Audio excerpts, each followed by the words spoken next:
ईश्वर की ओर चैनल में आपका पुनः स्वागत है। आज हम समाधि के विषय में चर्चा करेंगे कि समाधि क्या है। समाधि की अवस्था को जानने से पहले पातंजलि योग दर्शन से अष्टांग योग जो है, यम नियम आसन प्राणायाम प्रत्याहार ध्यान धारणा समाधि, इस बात को समझते हैं ताकि हमें समाधि का मतलब समझ में आए और समाधि का उद्देश्य समझ में आए। सबसे पहले हम समाधि के उद्देश्य को ही पहले समझते हैं कि समाधि का मतलब क्या है। समाधि का मतलब है कि हमारी आत्मा ध्यान की अवस्था में परमात्मा के साथ विलीन करती है।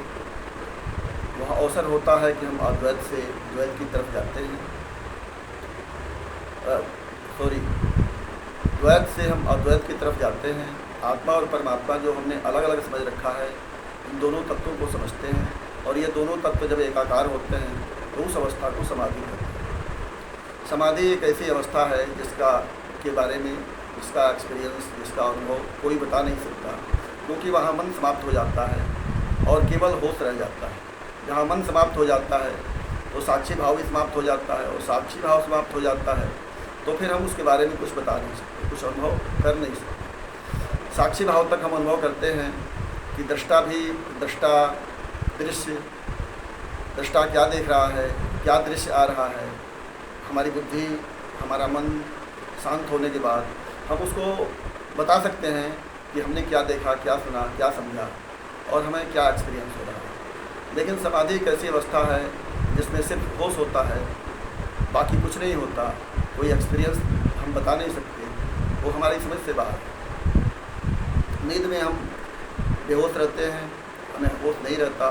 नींद में स्वप्न भी चलते हैं, नींद में हम गहरी नींद में सो भी जाते हैं। और वैसे ही समाधि में भी हम होश में तो रहते हैं लेकिन बाहर का कुछ पता नहीं होता, और अंदर भी हमारा मन समाप्त हो जाता है, इसलिए हम उसका कोई विवरण दे नहीं सकते। और समाधि जब तक नहीं मिलती है तब तक आत्मा और परमात्मा का मिलन नहीं होता, तब तक हमारी ध्यान की यात्रा चलती ही रहती है।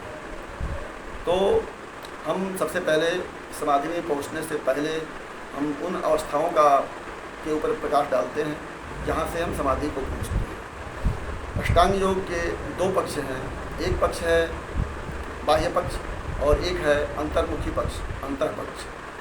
बाह्य पक्ष में ध्यान धारणा समाधि जो है वो अंतर्मुखी है, अंतर पक्ष है, और यम नियम आसन प्राणायाम प्रत्याहार तक की जो अवस्था है वो बाह्यमुखी है। बाह्यमुखी का मतलब ये है कि हम अपने शरीर को साधते हैं, अपने श्वासों को साधते हैं, अपने मन को साधते हैं, अपनी भावनाओं को साधते हैं। तो ये सारे जो साधन हैं ये सब बहिर्मुखी हैं, और बाहर के साधना संयम के लिए है कि हम सबसे पहले अपने शरीर को साधते हैं कि हम आसन पर निष्कंप भाव से बैठते हैं। पातंजलि योग सूत्र में कहा गया है स्थिरम सुखम आसन, आसन ऐसा हो जो आरामदायक हो और स्थिर हो, निष्कंप भाव से बैठ सकें और सुखपूर्वक बैठ सकें और आराम से बैठ सकें। निष्कंप भाव से सुखपूर्वक रीढ़ की हड्डी सीधी करके कमर और नितंब दोनों को एक सीध में करके और आराम से बैठें, निष्कंप भाव से बैठें, तो हमारे ध्यान की गहराई बढ़ती है और हमारा ध्यान लगता है। इसके बाद हम अपने यम और नियम में अपने मन को साधते हैं, अपने विचारों को साधते हैं, आसन में शरीर को साधते हैं। इसके बाद फिर प्राणायाम की प्रक्रिया आती है जिसमें प्राण को आयाम देते हैं। प्राणायाम का मतलब होता है प्राण प्लस आयाम, प्राण को रोकना। तो उसमें हम क्या करते हैं कि कुंभक करते हैं, रेचक करते हैं, पूरक करते हैं, अनुलोम विलोम करते हैं और फिर अपने प्राण को साधते हैं, फिर हम आगे बढ़ते हैं। तो प्राणायाम के बाद प्रत्याहार आता है। प्रत्याहार में अपने सारे इंद्रियों को अंतर्मुखी करते हैं, बाहर की भावनाओं को त्यागते हैं, तो वो प्रत्याहार में आता है। फिर ध्यान शुरू होता है। ध्यान से पहले प्राणायाम का बहुत बड़ा योगदान है। प्राणायाम ही हमारे मन को नियंत्रित करता है, हमारे मन को साधता है, हमारे मन को हमारे अंतर्मुखी करता है और हमारा मन संयमित होता है। प्राणायाम जिसका जितना मजबूत होता है ध्यान में उसका अच्छा लगता है और मन भी इधर उधर विचरण करना बंद कर देता है। मन पर लगाम लगाने का सर्वोत्तम साधन प्राणायाम है। तो हम क्या करते हैं, सबसे पहले हम जब भी ध्यान में बैठते हैं तो अपने स्वरों का ध्यान रखते हैं कि हमारे जो स्वर हैं वो दोनों ईड़ा और पिघला बराबर बराबर चल रहे हैं कि नहीं। अगर नहीं चल रहे हैं तो उनको सबसे पहले स्वरों को साधने की ज़रूरत है। दोनों स्वरों को बराबर चले, दोनों नाक से बराबर के श्वास आए और श्वास जाए, तब हमारी सुषुम्ना जागृत होती है और तब हमारे ध्यान की चढ़ाई शुरू होती है। तो हम सबसे पहले अनुलोम विलोम करते हैं, इसके बाद से फिर श्वासों को लेते हैं, लंबे लंबे श्वास लेते हैं, छोड़ते हैं, लंबे लंबे श्वास लेते हैं, छोड़ते हैं। ऐसी प्रक्रिया 4-5 बार करते हैं। फिर श्वास को बाहर से अंदर लेकर के और कुछ देर रोकते हैं, कुंभक जिसको बोलते हैं, ऐसे रोकते हैं फिर छोड़ते हैं, फिर ऐसे ही बाहर से श्वास लेकर रोकते हैं। ऐसी क्रिया 4-5 बार करते हैं। ऐसी क्रिया करने के बाद हमारे मूलाधार के अंदर जो कुंडलिनी शक्ति है वो वहाँ जागृत होती है और फिर वो वहाँ से धीरे धीरे ऊपर की तरफ चढ़कर आज्ञा चक्र तक पहुँचती है, सारे चक्रों को पार होते हुए, और फिर आज्ञा चक्र सहस्त्रधार पर पहुँचती है। जब सहस्त्रधार पर सुषुम्ना पहुँचती है तो हमारा ध्यान सिद्ध होता है, हम समाधि में जाते हैं और हमें आत्मा और परमात्मा का मिलन होता है। ध्यान आज्ञा चक्र तक की प्रक्रिया है। ध्यान तक हम ध्यान में होते हैं, हम समाधि में नहीं होते। और जब आज्ञा चक्र से ऊपर की प्रक्रिया हमारी शुरू होती है तो अब हम ध्यान को समाधि में जाते हैं। ध्यान हमारा गहरा होता है, धारणा बढ़ती है और फिर हम समाधि में जाते हैं। और समाधि में जब जाते हैं तो वहाँ समाधि का कोई अनुभव नहीं होता, क्योंकि वहाँ मन समाप्त हो जाता है, मन रहता ही नहीं। तो फिर इसका वर्णन कौन करेगा। सिर्फ होश रहता है, शरीर बाहर से बिल्कुल शून्य हो जाता है। बाहर जो भी आवाज़ आती है, जो भी प्रक्रिया होती है वो हमें पता नहीं लगती। हम जैसे निद्रा में जाते हैं वैसे ही समाधि में चले जाते हैं। निद्रा और समाधि में अंतर इतना ही है कि निद्रा में बेहोश रहते हैं और निद्रा में समय का ज्ञान नहीं होता, और समाधि में भी समय का ज्ञान नहीं होता, लेकिन समाधि में हम होश में रहते हैं। शरीर की अवस्था निद्रा में जैसे होती है वैसे ही होती है, लेकिन हम होश में होते हैं। और समाधि तक पहुंचने की जो ये प्रक्रिया है, इसमें जो हमारा जो मन है वो मन का समाप्त होना, निर्विचार होना और मौन होना समाधि तक पहुंचाने का सबसे बड़ा साधन है। ध्यान में हमने अपने जो हमारा अंतर आकाश है उसमें ध्यान रखना होता है, और उसमें किसी माध्यम को या तो प्रकाश को लेके हम आगे चलते हैं या ध्वनि को लेके आगे चलते हैं, जिसको अनहदनाद बोलते हैं।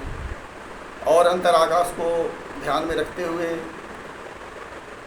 आलोक को और ध्वनि को देखते हुए हम ध्यान में चलते हैं, और ये ध्यान की प्रक्रिया है जो आज्ञा चक्र से होकर चलती है, और ये लंबी प्रक्रिया है। फिर ध्यान ही धीरे धीरे गहराते हुए धारणा में बदल जाता है, और धारणा जब लंबे समय तक की धारणा होती है तो समाधि में बदल जाता है। ये समाधि है। समाधि 2 प्रकार की है, एक है निर्विकल्प समाधि और दूसरा है सविकल्प समाधि। सविकल्प समाधि में हम या तो प्रकाश को माध्यम मानकर हमारा ध्यान प्रकाश की तरफ होता है और प्रकाश को ही देखते हैं ध्यान के अंदर, या तो हम ध्वनि को देखते हैं और जो हमारा अंतर्नाद है, ब्रह्मनाद है, अनहदनाद है, उसको हम ध्यान रखकर चलते हैं। इसको बोलते हैं सविकल्प समाधि। सविकल्प मतलब हम कोई विकल्प लेके चल रहे हैं, और यही सविकल्प समाधि धीरे धीरे जब हमारा समय बढ़ता जाता है, हमारी एकाग्रता बढ़ती जाती है, हमारी निर्विचारता बढ़ती जाती है, हम शांत होते जाते हैं, मौन होते जाते हैं, तो ये धीरे धीरे समाधि में बदल जाता है। पहले क्षणिक समाधि लगती है, 1 सेकंड की, 2 सेकंड की, 5 सेकंड की, 10 सेकंड की। इसके बाद धीरे धीरे उसका समय बढ़ता है, हमें पता नहीं लगता, क्योंकि ध्यान की 2 अवस्थाएँ हैं। एक तो है कि हम बिल्कुल ध्यान में चले जाते हैं, जैसे झटका आता है तो उसमें हल्का सा सपना आता है। ध्यान में बैठे हमें सपना आता है तो भी हम समाधि में नहीं हैं, और ध्यान में बैठे अगर हमें नींद आ जाती है तो भी हम समाधि में नहीं हैं। सपना और नींद के अलावे जो बीच में गैप आता है, जिसमें ऐसे लगता है जैसे हम कभी बेहोश हो जाते हैं, पता ही नहीं होता, लेकिन हम होते हैं, हमें पता नहीं होता। ये क्षणिक जो काल है ये समाधि का काल है। ये क्षणिक समाधि होती है। शुरू में नए साधकों को ऐसे अनुभव होता है, लेकिन जब यही साधक पुराने होते जाते हैं तो फिर वो मिनटों में, फिर घंटों में बढ़ता जाता है, और ऐसे करके हम समाधि की अवस्था में पहुँच जाते हैं। लेकिन समाधि का हम वर्णन नहीं कर सकते कि समाधि में हमने क्या देखा क्या नहीं। जैसे बूंद है सागर से मिल जाता है, वैसे ही आत्मा जो है वो परमात्मा से मिल जाता है, यही समाधि है। और समाधि की जो प्रक्रिया है उसमें हमारे चक्रों का, शरीर में के अंदर जो चक्र हैं उनका बहुत बड़ा महत्व है। मूलाधार से हमारी जो कुंडलिनी शक्ति है वो ऊपर उठती है। कुंडलिनी माता, कुंडलिनी देवी हमारे मूलाधार से उठती है और सुषुम्ना के रास्ते ऊपर की तरफ सारे चक्रों को पार करते हुए आज्ञा चक्र तक आती है। आज्ञा चक्र पर जो भी हम करते हैं वो हमारे ध्यान की प्रक्रिया है, वो हम साक्षी भाव होते हैं और ध्यान में होते हैं। आज्ञा चक्र से ऊपर की जो यात्रा होती है वो वहाँ से सहस्त्रधार तक की होती है। सहस्त्रधार कमल तक हम जाते हैं और सहस्त्रधार कमल के बीच में, 1000 पंखुड़ियों वाले कमल के बीच में ही भगवान शिव हैं, वो परमात्मा हैं और वो परमात्मा का निवास है। तो कुंडलिनी माता मतलब जो हमारी आत्मा है वो नीचे से चढ़ते चढ़ते चढ़ते ऊपर तक जाती है और फिर वो भगवान शिव से एकाकार होते हैं, भगवान शिव से मिलते हैं। और शिव स्वरूप परमात्मा जो है उससे जब आत्मा मिलती है सहस्त्रधार कमल में, तब हमारी ध्यान की यात्रा पूरी होती है और हम ये कहते हैं कि अद्वैत खत्म हो गया और अब हम आत्मा और परमात्मा दोनों एक हो गए, एकाकार होते हैं, तो हमारी ध्यान की प्रक्रिया पूरी होती है। वैसे भी अगर हम ध्यान करते हैं और थोड़ा सा ध्यान गहरा होता है और हमारा एक्सपीरियंस अच्छा होता है तो हमें साफ साफ सारे सातों चक्र दिखाई देते हैं, मूलाधार से लेकर के और सहस्त्रधार तक। सहस्त्रधार की जो पंखुड़ियाँ हैं वो सफ़ेद कलर की हैं और उसके अंदर जो प्रकाश होता है वो पर्पल कलर का होता है।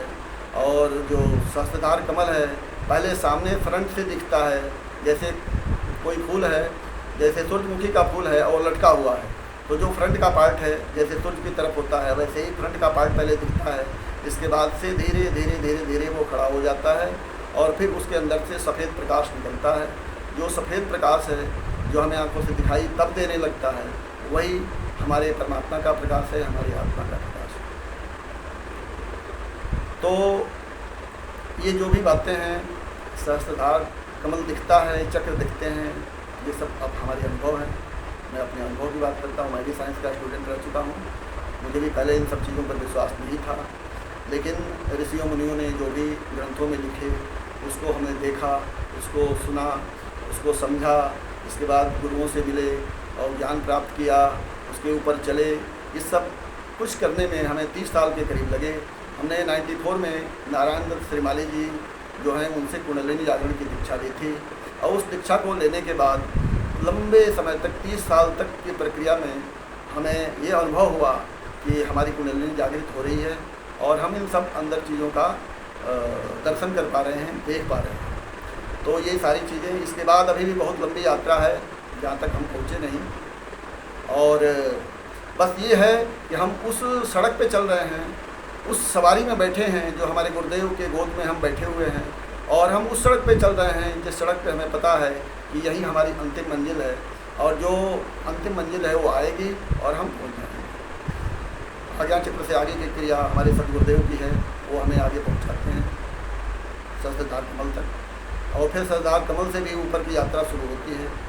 जो हमारे 7 लोग हैं ऊपर के, उन लोगों में भी हमारी यात्रा होती है। तो ये सारी चीज़ें कुंडलिनी जागरण की हैं और कुंडलिनी जागरण स्वतः होता है। अपने आप किसी भी साधक को कुंडलिनी जागरण नहीं करना चाहिए।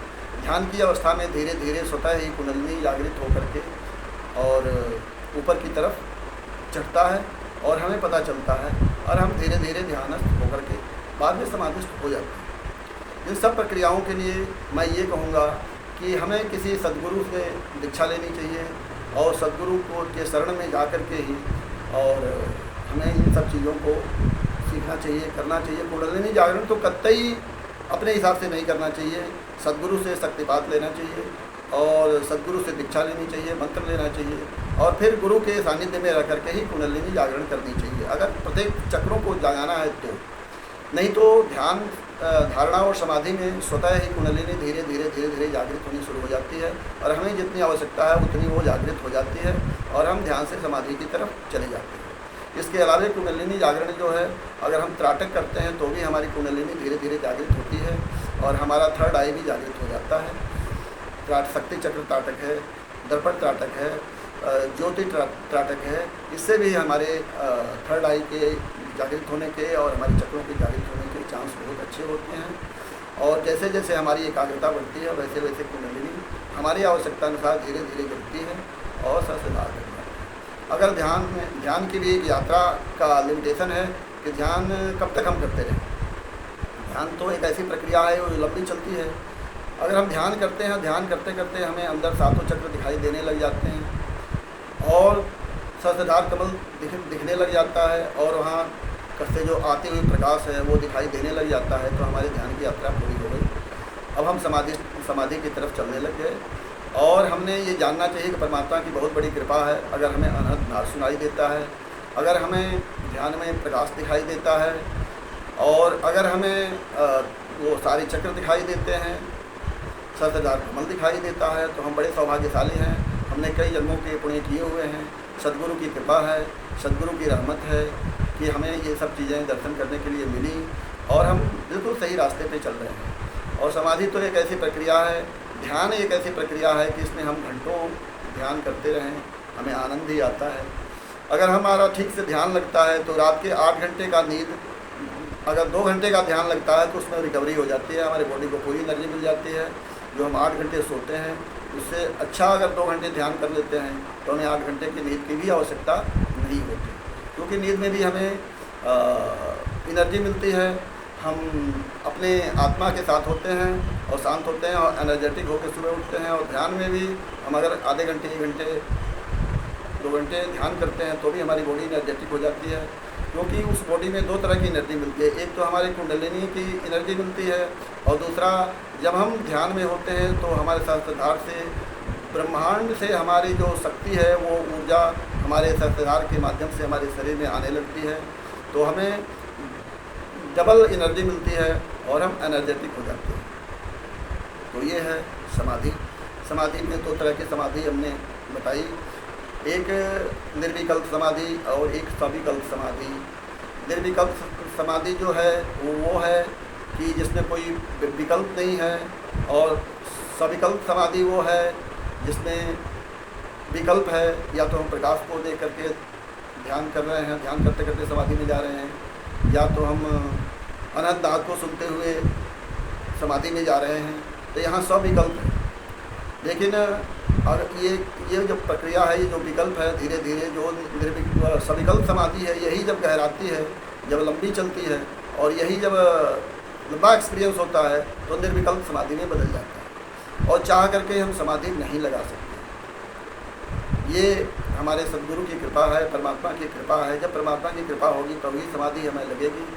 लेकिन हम ध्यान की प्रक्रिया में लगातार उद्योग करते रहते हैं। भगवान श्री कृष्ण ने भी कहा है कि तुम ध्यान का अभ्यास करो, मन को संयमित करो, फिर तुम अपने आत्मा में स्थित हो जाओ तो तुम्हें अपने स्वरूप का भान हो जाएगा और परमात्मा के दर्शन हो जाएंगे। वही ये प्रक्रिया है, उसी प्रक्रिया में हम चलते हैं और धीरे धीरे समाधि की तरफ हम अग्रसर होते हैं। तो ये हमारे समाधि का जो है ये एक्सपीरियंस है और इससे हमें उम्मीद है कि आप लोगों को बहुत ज़्यादा सहूलियत मिलेगी। इसके बाद हम कुंडलिनी जागरण, चक्र जागरण के ऊपर भी हम नया वीडियो लेके आएंगे और उसमें हम बताएंगे कि ज्ञान के हिसाब से कुंडलिनी क्या है। लेकिन कुंडलिनी जब भी हम जागृत करने की बात करेंगे तो हम यही कहेंगे किसी सद्गुरु से आप दीक्षा लो, शक्तिपात लो, कुंडलिनी जागरण की दीक्षा लो, इसके बाद चक्र जागरण की दीक्षा लो। 3 स्टेप है इसका, कुंडलिनी जागरण की दीक्षा, फिर चक्र जागरण की दीक्षा, फिर सहस्त्रधार जागरण की दीक्षा। ये तीनों दीक्षाएँ लें, सद्गुरु के अनुसार जैसे जैसे कहते हैं वैसे वैसे करें और फिर अपने आप को समाधि की अवस्था में जाएं, क्योंकि हमारा मुख्य लक्ष्य मोक्ष है। मोक्ष के लिए समाधि चाहिए और बगैर समाधि के मुक्ति नहीं मिलने वाली। तो ये प्रक्रिया है। मुझे उम्मीद है कि समाधि के बारे में जो हमने चर्चा करी है ये समझ में आया होगा। हमारा जो एक्सपीरियंस है, जो हमारा ज्ञान है, उसी ज्ञान के हिसाब से मैंने ये सारी बातें कही हैं। समाधि हमारी भी नहीं अभी लगती, घंटे हम कैसे कहें कि घंटे 2 घंटे लग जाती है, लेकिन क्षणिक समाधि लगती है। ध्यान में हम पहले शुरू में 1 सेकंड, 2 सेकंड, 5 सेकंड, 10 सेकंड, फिर बढ़ते बढ़ते बढ़ते बढ़ते ये मिनटों में जाता है, फिर मिनटों से फिर धीरे धीरे घंटों में जाता है। तो ये अपने ऊपर है कि हम समुद्र के अंदर कितनी हमें सांस रोकने की क्षमता है और कितना हम लंबी छलांग लगा सकते हैं। जैसे समुद्र में गोताखोर छलांग लगा के नीचे जाता है और मोती लेके आता है, तो हमारी कैपेसिटी के ऊपर है कि हम कितना लंबा ध्यान लगाते हैं। हमारे ध्यान की धारणा कितनी ज़्यादा है, जितनी ज़्यादा धारणा होगी उतनी ही जल्दी हम समाधिस्थ हो जाएंगे, और समाधिस्थ होने के बाद फिर हम परम स्वरूप सच्चिदानंदमय हो जाएंगे। वहाँ आत्मा और परमात्मा एक हो जाएंगे, एकाकार हो जाएंगे, और हम परमानंद में होंगे। फिर जब चाहेंगे बाहर आ जाएंगे। तो मैं यही समाप्त करता हूँ। हरि ओम तत्सत, हरि ओम तत्सत, हरि ओम तत्सत। अहम ब्रह्मास्मि, अहम ब्रह्मास्मि, अहम ब्रह्मास्मि। आप लोग सोहम मंत्र का हर समय श्वासों के साथ अभ्यास करें तो ज़्यादा अच्छा रहेगा। इससे समाधि में जाना सुगम हो जाएगा, ध्यान भी लगना सुगम हो जाएगा। सो हम जाते वो सांस लेते हुए सो और छोड़ते हुए हम, सांस लेते हुए सो और छोड़ते हुए हम, ये सोहम का जो उच्चारण है अनवरत चल रहा है, लेकिन हमें भान नहीं होता। धीरे धीरे जब हम अभ्यास करेंगे तो सोहम मंत्र का अभ्यास हो जाएगा तो हमारा ध्यान और जल्दी से जल्दी शीघ्राति शीघ्र लगेगा, क्योंकि सोहम में ओम मंत्र का उच्चारण होता है और ओम हमारे परमात्मा का मंत्र है, सहस्त्रधार का मंत्र है, और सहस्त्रधार चक्र जागृत भी होता रहेगा, हमारा ध्यान भी लगता रहेगा और हम परमात्मा के सन्निकट होंगे, परमात्मा के साथ एकाकार होंगे, अपने हम स्व में स्थित होंगे। और ज़्यादा से ज़्यादा ध्यान लगाने की कोशिश करें। जितनी ज़्यादा से ज़्यादा ध्यान में रहेंगे, 24 घंटे में जितना ज़्यादा समय ध्यान में हमारा गुजरेगा वो हमारा अपना होगा, वही हमारा जीवन है, वही हमारा अपना समय है, बाकी सब व्यर्थ है। तो परमात्मा के आनंद में आनंदित रहें। हम परमात्मा से प्रार्थना करते हैं कि आप शीघ्र ध्यान धारणा और समाधि आपकी सिद्ध हो और आप परमात्मा की तरफ उन्मुख हो और परमात्मा का अनुभव। हरि ओम तत्सत, हरि ओम तत्सत।